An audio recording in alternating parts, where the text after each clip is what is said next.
the Garrick Club is it's in Covent Garden. It's one of a dwindling number of private members clubs in central London that continues to resist accepting women as members. Yes. So there's a bit of history to this. I think Joanna Lumley was somebody who challenged that, and they hired Mr. Beloff, didn't they? And he initially said, "No, keep it men only." But something weird's happened. Yes, it has.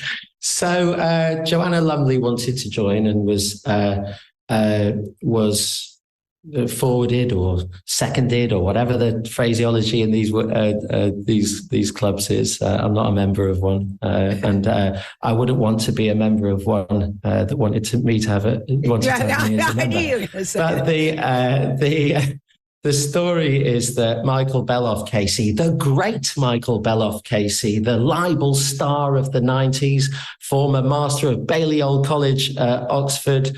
I mean, one of the great jurists of the last 50 years, I have to say. He provides this advice, I think 12 years ago, about whether or not women can be admitted to the Garrick Club, because it's a gentleman's club, but there was no prohibition. But he said, because it says he occasionally in certain founding memoranda and articles of association from the 19th century, they must therefore have meant, well, that can only be a men's club, a club for gentlemen. I have to say, I know that the grammatical rule that's been taught in schools for most of the 20th century is that where you want to say he or she, you can say he. And in fact, it's the correct version. It's only in the last 20 or 30 years that people, the trend towards saying he or she, and I'm a linguist by trade by training, before I became a lawyer, that in fact he is regarded as applying to both parts. So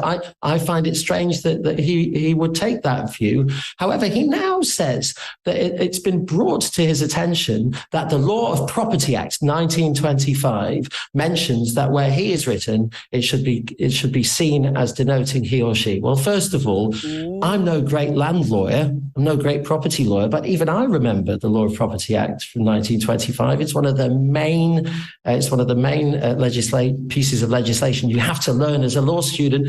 It surprises me that he was only just told about it. And I'm a little bit suspicious, actually. I don't want to malign his character after everything we've said, but is there something potentially political going on at the Garrick Club that leads to this change of advice, which seems a little bit obvious? I suspect. Probably. I tell you what, Kim Kardashian's probably apply as somebody with a female with a really high profile, higher than either Joanna Lumley's, and so they've said, "Oops." Yeah, I just think that the tide has turned a little bit. I also think that a lot of these clubs, they're not as fashionable a thing, and there's a lot more competition for these types of clubs. There are new types of artistic and kind of social kind of groups where people organise and do good works that aren't necessarily about the old-fashioned men's club, the Oxford and Cambridge Club, and the Athenaeum and all of those places in St James's. So and all of that. You're saying their membership's going down. They need us broads in there. I don't know. And if this wasn't a story that was a little bit frivolous to start with, I'd be careful about speculating. But all I'm saying is there might just be more than meets the eye. Any bar owner will tell you where the women go, the blokes will follow. And the Garrick Club, where they're all, I say, oh boy, they're dwindling in numbers. They need a few skirts in there. So I say, they go through the door. So they go back to Mr. Beloff and say, do you want to have another look at this? And he gets some junior to have a scrabble through, and he says, he could be he or she. And so the members are going to vote next month. And I wonder what they'll vote. I think we've both got the point there. Let's see if people agree with us. I think we could put a little bet on, couldn't we? And I think we'd both be right.